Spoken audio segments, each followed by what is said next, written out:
جو قرآن کی آیات کو ماننے کے لیے تیار نہیں ہے، ان کے سامنے بخاری اور مسلم کی تو کوئی حیثیت ہی نہیں رہ جاتی. یہ میں نے آپ کو ایک نمونہ بتایا ان کا. پھر جو ان کے فقہاء ہیں نا، ان کی حالت یہ ہے کہ ابن عابدین شامی جو بریلویوں اور دیوبندیوں کا مشترکہ امام ہے، 1252 ہجری میں فوت ہوا. فقہ حنفی کی ایک بنیادی کتاب ہے در مختار. اس کے اوپر حاشیہ لکھا تھا ابن عابدین شامی نے رد المختار کے نام سے. یہ در مختار میں خے ہے، خا خرگوش والی اردو میں ہم، اور رد المختار میں ہا ہے حلوائی والی. علماء کو سمجھ آ جائے گی ہا وہ والی، اور ہوں گے تو ہم ہا بولیں گے علماء کے لیے حلوائی والی. تو رد المختار یعنی در مختار پہ جو اعتراضات تھے نا، ان کے جوابات دیے گئے رد المختار کی شکل میں. یہ رد المختار نہیں، یعنی اس کا رد نہیں کیا گیا، در مختار پر جو اعتراضات تھے ان کا رد کیا گیا. اسے فتاوی شامی بھی کہا جاتا ہے. وہ اب اردو زبان میں بھی آ چکا ہے ٹرانسلیٹ ہو کے، پہلے صرف عربی زبان میں تھا. اس میں باقاعدہ انہوں نے لکھا ہے کہ اگر کسی شخص کو یہ یقین ہو کہ اپنے خون یا اپنے پیشاب سے سورۃ الفاتحہ کا تعویذ ماتھے پہ لکھا جائے تو اس سے شفا ہو سکتی ہے، تو یہ جائز ہے.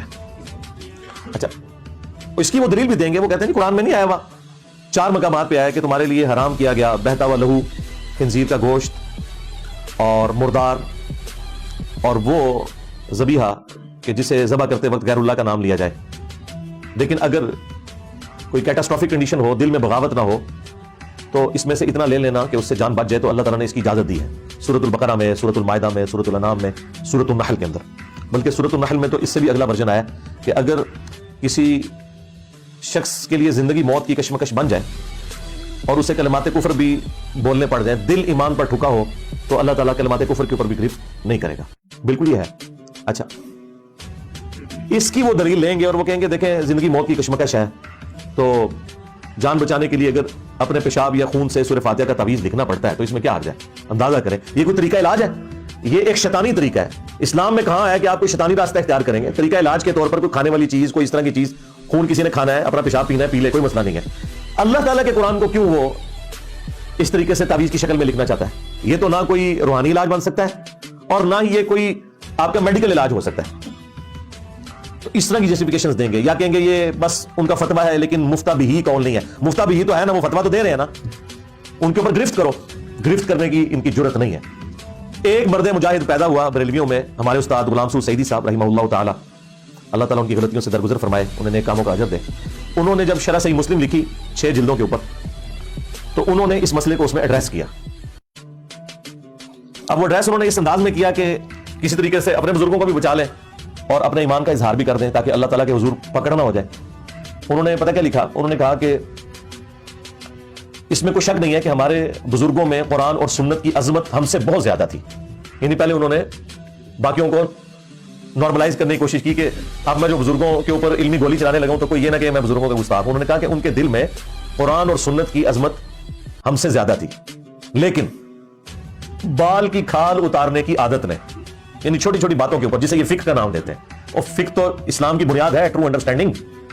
بخاری مسلم میں حدیث ہے، اللہ تعالیٰ جس کے ساتھ بھلائی کا ارادہ فرماتا ہے اسے دین کی فقہ عطا فرما دیتا ہے، اور دیتا اللہ ہے، تقسیم میں کرتا ہوں. یعنی علم دین اللہ تعالیٰ دیتا ہے، میں تو صرف تقسیم کرنے والا ہوں. تو انہوں نے کہا کہ بال کی کھال اتارنے کی عادت نے ہمارے بزرگوں کو اس حد تک پہنچایا کہ انہوں نے اس قسم کے فتوے لکھ دیے. انسان مر جانا تو گوارا کرے گا، لیکن کوئی مسلمان، عام مسلمان بھی کبھی یہ جرت نہیں کرے گا کہ وہ پیشاب سے یا خون سے سورہ فاتحہ کا تعویذ لکھے. یہ غلام سعود سعیدی صاحب کے الفاظ ہیں کہ انسان اس سے بہتر ہے کہ مر جائے، اور میں اس میں ایڈ کروں گا کہ کتے کی موت مر جائے، اس سے بہتر ہے کہ یہ کام کرے. اچھا، ایک طرف تو انہوں نے یہ لکھ دیا کہ اس سے بہتر ہے مر جائے، اس کا مطلب ہے وہ اپنے بزرگوں کو کہہ رہے تھے کہ اس تو بہتر سی مر ہی جاتے ہو تسی جو بھی فتویٰ لکھے گئے ہو. لیکن یہ کہتے ہیں تو لوگوں نے کہنا تھا یہ بزرگوں کے اوپر کرٹیسائز کر رہے ہیں. انہوں نے کہا کہ یقیناً ان کے دل میں قرآن و سنت کی عظمت ہم سے زیادہ تھی. یعنی جو اس قسم کے غلیظ فتوے لکھے ہیں ان کی عظمت ان کے دلوں میں ایسی ہے کہ ان کی طرف سے جھوٹا دفاع بھی کر رہے ہیں کہ یقیناً قرآن و سنت کی عظمت ان کے دل میں ہم سے زیادہ تھی. اللہ معافی دے جی، اگر یہ کرائٹیریا ہے کہ آپ سے زیادہ تھی تو آپ تو پھر ان سے بھی زیادہ گئے گزرے ہوئے ہوں گے. لیکن بہرحال انہوں نے ایک سٹیپ طے کیا. میں اس چیز کو اپریشیٹ کروں گا. اگر وہ یہ نہ لکھتے تو ہم آپ کو کیسے بتا سکتے؟ یہ بھی ہوتا کہ ہم آپ کے سامنے عربی یا اردو ترجمہ بھی رکھ دیتے فتاوی شامی کا، پھر بھی آپ کہتے ہیں نہیں ان کا کہنے کا مطلب یہ نہیں تو وہ نہیں. تو اب تو میں غلام سعود سعیدی صاحب کا پورا حوالہ لگا سکتا ہوں. انہوں نے باقاعدہ عربی عبارت بھی لکھی ہے، اردو ترجمہ بھی کیا ہے، اس کے اوپر نکیر بھی کی ہے. تو یہ ہمارے پاس یہ آ گیا. لہٰذا وہ جو آپ کو گنوا رہے تھے نا، اولا، ثانیہ، ثالثہ، رابعہ، خامسہ، سادسہ، اور پھر سابعہ، اور پھر کہتے ہیں جی تخصص فی الحدیث، تخصص فی الفقہ، اور تخصص فی التفسیر. یہ ہے جی کہ حضور یہ تفسیریں لکھ کے گئے ہیں. خیر یہ تو میرا ایک فیوریٹ ٹاپک ہے، اس میں بولتا جاؤں تو میاں بھی آ جائے گا. ہاں میاں لوگ کیا کہیں گے، لیکن وہ پھر ٹاپک دوسری طرف چلا جائے گا. وہ آلریڈی میں اتنی دفعہ بیان کر چکا ہوں، اب تو صرف میاں کہنے سے ہی پتہ چل جاتا ہے کہ بھئی ہم کہنا کیا چاہ رہے ہیں. ٹھیک ہے، تو یہ انہوں نے ڈگری کے حوالے سے پوائنٹ پھر سے اٹھایا کہ جی انجینئر صاحب کے پاس چونکہ ڈگری نہیں ہے لہٰذا ہم ان کی بات کو کوئی ورت نہیں دیتے، نہ ان کے ساتھ کوئی بیٹھنے کی ضرورت ہے. یہ تو ہم لوگوں کی وجہ سے کوئی 2-4 باتوں کا جواب دے دیتے ہیں، ادروائز کوئی ضرورت نہیں ہے. تو میں نے اس موقع کو غنیمت جانا کہ میں ڈگری کے حوالے سے تھوڑی کلیریفیکیشن آپ لوگوں کے سامنے رکھ دوں. ویسے تو میں نے کئی مواقع پہ رکھی ہے، لیکن یہ ایک اچھا موقع ہے کہ آپ کے سامنے وہ بات رکھی جائے کہ ان کا یہ کرائٹیریا اپنے فرقے کے ان سپیکرز کے لیے نہیں ہے جو ان کے فرقے کی ترویج کر رہے ہیں. یہ صرف دوسرے لوگوں کے اوپر اس طرح کا تان کرتے ہیں.